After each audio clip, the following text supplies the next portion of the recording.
ایک ملک میں ایک بادشاہ رہتا تھا۔ اس کی 3 بیٹیاں تھیں۔ بادشاہ اپنی بیٹیوں سے بے انتہا پیار کرتا تھا۔ بادشاہ نے ان کی تربیت پر خاص توجہ دی۔ سب سے چھوٹی شہزادی، جس کا نام دل تھا، بہت ہی نیک فطرت اور بلا کی خوبصورت تھی۔ ایک دفعہ ملک میں ایک بزرگ تشریف لائے۔ بادشاہ نے اس بزرگ کو محل کے باغ میں مدعو کیا اور اپنی تینوں بیٹیوں سے ملوایا۔ بزرگ بچیوں سے مل کر بہت خوش ہوئے اور انہیں دعا دی۔ جب بزرگ رخصت ہونے لگے تو انہوں نے شہزادی دل کے سر پر ہاتھ رکھا اور انہیں ایک تحفہ عطا فرمایا۔ شہزادی تحفہ پا کر بہت خوش ہوئی۔ دیکھتے ہی دیکھتے شہزادیاں بڑی ہو گئیں اور دور دراز کے ملکوں کے شہزادوں کے رشتے ان کے لیے آنے لگے۔ بادشاہ نے دونوں بڑی شہزادیوں کو رخصت کر دیا جو دور کے دیس جا بسیں۔ بادشاہ چاہتا تھا کہ شہزادی دل کی شادی کہیں قریب کے ملک کے شہزادے سے طے پا جائے، لیکن ہمسایہ ممالک کے بادشاہوں سے ان کے تعلقات زیادہ اچھے نہ تھے، بلکہ وہ تو ان کے دشمنوں میں شمار ہوتے تھے۔ ایک دن خدا کی کرنی ایسی ہوئی کہ ہمسایہ ملک کا بادشاہ اپنے بیٹے کے لیے شہزادی دل کا رشتہ مانگنے نہ صرف خود آیا بلکہ اپنے ساتھ کئی ممالک کے سفیر اور امراء کو بھی لے کر آیا۔ چاروں ناچار بادشاہ کو اپنی شہزادی کا رشتہ طے کرنا پڑا۔ شہزادی دل کے سسرال والے شہزادی کی بلائیں لیتے نہ تھکتے تھے۔ انتہائی جشن و طرب کی محفلیں سجی اور بہت ہی شان و شوکت کے ساتھ شہزادی رخصت ہو گئی۔ لیکن پورا سال گزر گیا، شہزادی محل واپس نہ آئی، نہ ہی اس کا کوئی خط موصول ہوا۔ شہزادی کی ماں رو رو کر بیمار پڑ گئی اور اسی کی جدائی میں ملکہ کا انتقال ہو گیا۔ بادشاہ نے اپنے ہم منصب بادشاہ کو خط لکھ کر شہزادی سے ملنے کی درخواست کی، لیکن بادشاہ نے اس کے پیغامبر کو بے عزت کر کے نکال دیا اور کہا کہ شہزادی اپنے گھر میں خوش ہے، بادشاہ یہاں آنے کی زحمت نہ کرے۔ ادھر شہزادی، جسے شہزادہ سمجھ رہی تھی، وہ ایک لکڑہارا تھا۔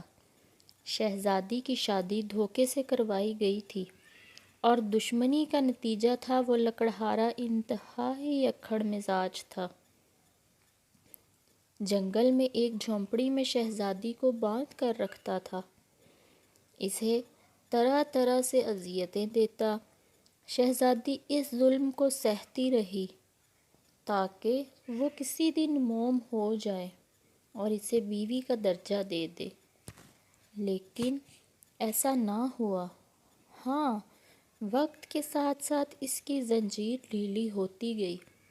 شہزادی اپنے والدین کو یاد کر کے تڑپتی اور دعائیں مانگتی۔ ایک دن وہ اپنی زنجیر کو کھینچتی ہوئی اپنے سامان والے صندوق کے قریب جا پہنچی۔ اس کو کھول کر دیکھا تو اس میں اس کے کپڑے اور زیورات تھے اور بہت سے تحائف تھے جو شادی کے موقع پر اس کی سہیلیوں اور بہنوں نے دیے تھے۔ وہ الٹ پلٹ کر دیکھتی جاتی اور سینے سے لگا کر روتی جاتی۔ اب شہزادی کا معمول بن گیا کہ جب اس کا شوہر صبح جنگل میں چلا جاتا تو وہ اپنی چیزوں کے ساتھ اپنا دل بہلاتی رہتی۔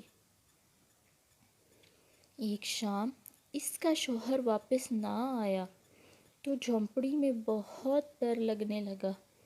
ہر طرف اندھیرے کا راج تھا۔ شہزادی بہت ہی پریشان تھی۔ وہ اٹھی اور صندوق میں سے وہ دیا نکالا جو بچپن میں بزرگ نے شہزادی دل کو دیا تھا۔ شاید اس کی ماں نے اپنی بیٹی کے تحائف میں رکھ دیا تھا۔ اس سے پہلے تو اس کو جلانے کی کبھی ضرورت نہ پڑی تھی۔ شہزادی نے اس دیے کو بڑی مشکلوں سے روشن کیا، اور جو ہی روشن کیا، کیا دیکھتی ہے کہ دیے میں اس کے والدین کا محل نظر آ رہا ہے۔ اس کی بیمار ماں روتی ہے اور اپنی بد نصیب بیٹی کو یاد کرتی ہے۔ پھر دیکھتی ہے کہ اس کی ماں دنیا سے چل بسی۔ وہ دیا اسے محل کے سارے حالات دکھاتا ہے۔ اتنے میں اس کا شوہر واپس آ جاتا ہے۔ وہ جلدی سے دیے کو بجھا کر چھپا لیتی ہے۔ کئی دنوں بعد پھر اسے موقع ملتا ہے رات کو دیا جلانے کا۔ وہ دیکھتی ہے کہ اس کا باپ بہت کمزور ہے اور بیمار ہو چکا ہے، اور اسے رو رو کر یاد کرتا ہے۔ وہ اپنے باپ کی حالت کو برداشت نہیں کر پاتی اور ہاتھ سے اپنے باپ کو چھونے کی کوشش کرتی ہے۔ اسی لمحے معجزہ ہوتا ہے۔ شہزادی دھوئیں میں تحلیل ہو کر محل میں جا پہنچتی ہے۔ بیمار بادشاہ جب اپنی بیٹی کو اپنے جگر کے ٹکڑے کو زنجیروں میں جکڑے ہوئے دیکھتا ہے اور اس کی حالت زار پر دھاڑے مار مار کر روتا ہے، لیکن شہزادی صبر کا مجسمہ بنے اپنے باپ کو تسلی دیتی ہے کہ میرے نصیب میں یہی لکھا تھا۔ وہ بزرگ سالوں پہلے میری سیاہی قسمت دیکھ چکے تھے، اس لیے اس تحفہ کو عنایت کر گئے، ورنہ میں اسی طرح آپ کی جدائی میں مر گئی ہوتی۔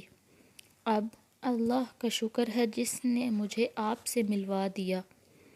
بادشاہ نے دشمن ملک پر چڑھائی کی اور اس کی اینٹ سے اینٹ بجا دی۔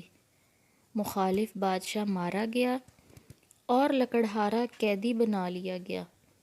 شہزادی کو اس لکڑہارے سے آزاد کروا کر محل میں سب ہنسی خوشی رہنے لگے۔